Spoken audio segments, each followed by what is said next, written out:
So since I did a briefing this morning, we have some new details that have emerged as a part of the investigation. The first question that we've been getting a lot of is, was the suspect actually armed at the time that he encountered officers on the stairwell? At this point in time, based on witness reports and having interviewed the officers, we do believe that the suspect was brandishing a hammer at the time that he came down the stairwell. The officers repeatedly asked him to drop the weapon.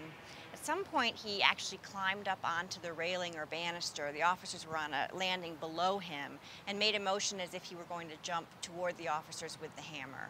That's when one officer deployed a taser and another officer fired his service weapon. So we're still trying to determine what exactly happened with the taser.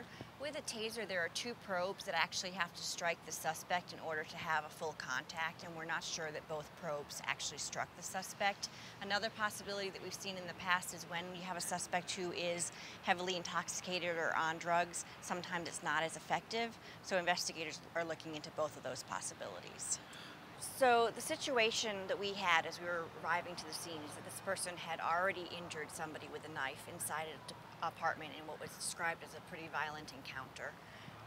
We did not know whether he continued to have a knife.